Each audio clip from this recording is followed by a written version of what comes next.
Hey Glam Fam, so we're starting by braiding off my client's head. This is Julia, and we're literally doing an ear to ear section across the apex of the head, which is the highest point of the head, braiding back.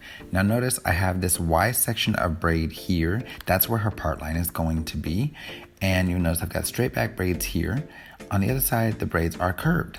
Now that curved section is going to be for a bang that we want swooped in her face. So I don't want you guys to think that just because you're seeing these YouTube tutorials where the braids are just going straight back, that means you've got to do straight back. If your client wants a bit of a swoop bang or something like that, adjust the angle of your braids so that way the hair falls in that direction and you're not working hard later trying to get hair to flow in a way you didn't put it in.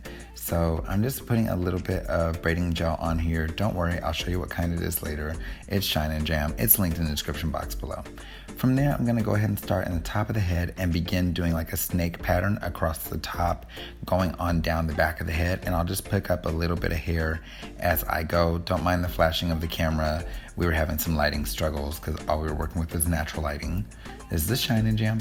Okay, so we're gonna continue braiding. Now keep in mind when you're doing crochet braids, you want your braids to be fairly small and snug, but you don't want them to be tight because you're gonna have to literally reach underneath them.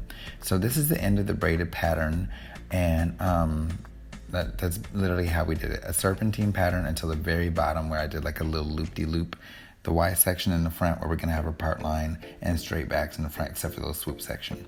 From there, I'm gonna sweep on underneath this little loop here, and we're gonna pull the tail of the braid right on underneath that loop. Now we're gonna continue that process of just being able to get that hair right on through there, and we're just gonna do this a couple times until that tail is no longer easily visible, and that way it just kind of tucks away. Don't worry about sewing it down. You can if you want, but honestly, the crochet braids themselves will hold it in place, so you should not have to worry with this portion much at all. Like so. We're using the free tress wand curl or ringlet wand curl hair in number 27, and we ended up using just short of 2 boxes of hair. I know you guys are probably used to hearing people like, oh, we use 4 boxes or 6 boxes. That's just crazy. So we're gonna go ahead and feed that hair up underneath with the crochet, with the latch hook actually, underneath that braid. And it's a crochet technique, which is why they call them crochet braids. From there, you're gonna feed it through about 4 times because with loose hair, it likes to slide. And then we're gonna tighten up. Now keep in mind, you don't need a heavy hand for this. And if your client is in any discomfort, you are doing it wrong.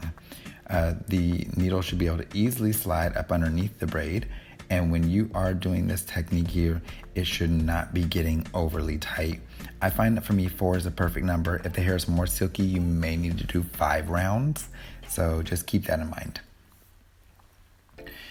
From there, we're gonna go up to the next braid, and you wanna brick lay them. So that way the next ones fall perfectly over the top and you can space them out.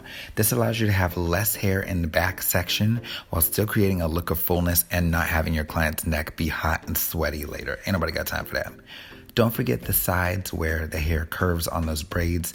Otherwise, that hair will show, and I don't want any of her natural hair color to show at the end of this because naturally her hair is not a 27.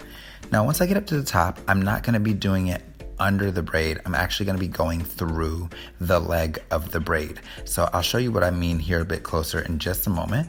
So just like you're seeing here, I'm going through the bottom portion of this braid, and we're gonna go ahead and attach the hair onto it from there. Now, this allows me to go ahead and utilize the top part of the braid to create more fullness up top.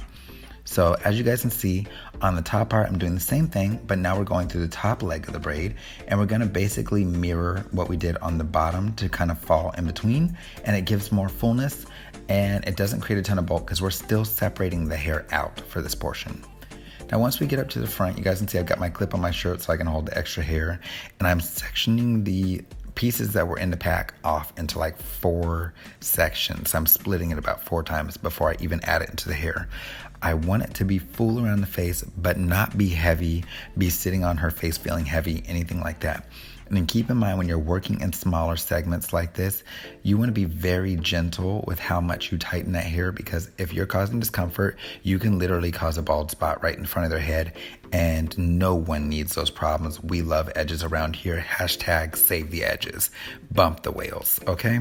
So we're gonna go ahead and do that along the entire portion there. And when we get to the Y section I showed you guys earlier where she wants the part, we're going to do an invisible part. So what we're gonna do is feed underneath there, and we're only gonna grab one of the legs and feed it through the loop. So the top leg I'm keeping in my top hand. I hope this is making sense. And then we're gonna go ahead and proceed with it just like we've been doing with just the bottom leg. Once we've gone through 4 times, all you have to do is just pull the legs in 2 different directions, like so, and then pull that top leg back down and it perfectly covers. I'll let you see that one more time, and then I'll show you what it looks like after the whole row is finished. I apologize if any of this feels rushed, but keep in mind you can slow the video down and be able to get a closer look, or you can always rewind if it seems like it would be something that's necessary for you. So we're gonna go ahead and do that one more time here, going through 4 times, and see here you can see that top strand is in the palm of my hand on the top. We're only bringing the bottom strand through, pull in 2 different directions and bring it down. Once that whole section is finished, it looks like this. I'm gonna do it in the back of the braid as well as on that top braid. And from there, I'm gonna use some Nairobi wrapping foam. It can literally be any wrapping foam that you like. I'm just using Nairobi because number 1, it's professional. Number 2, it's literally like the best wrapping foam in the universe. And number 3, it's professional, and I am professional. Anyway, so this is gonna help to bring those curls back together and cut down any frizz that may have been caused. And it lets you see some of the loose hairs, the stragglers that need to be trimmed, things like that. So that's why I like doing this instead of just being like, okay, cool, you done. So I'm gonna go ahead and grab some cheap shears, and from there I'm going to get into cutting. Now notice I don't just cut straight across. I do this wiggle motion when I cut, and that way it allows me to have a little bit more of a tapered look on the end of the curls. So this way it gives you more of a professional look, and it doesn't just give that boxy look that screams I'm a weave. Now just to let you guys know, when you do your invisible part really close together like I did earlier, it is gonna give a little bit of a wiggy look at first, but after about a week it's a perfect part line. And if you do it to where it looks perfect at first, your weave lasts significantly less time. So just keep that in mind. So here I'm just letting her see the final look after a little bit of light layering and just kind of giving it some shape for her to see what she thinks. And then here we got to pose for the camera because, you know, strike a pose. Yes. You like that?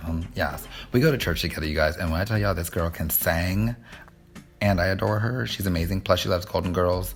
We were meant to be best friends. Okay, so from here, this hair is finished. Let me give you guys a full view of the back and everything. Notice none of her hair color is showing anywhere. And of course, let us know what you think in the description box or in the comment box down below. Take care, you guys. God bless and stay glam. Make sure to follow us on Instagram at GetGlamFam for more behind the scenes content. Posts from hair down to family posts like this one here with Zelina and myself, or even posts like this here with Allison and the girls in their little matching outfits. We have all sorts of stuff on there that you may actually love. Be sure to check us out.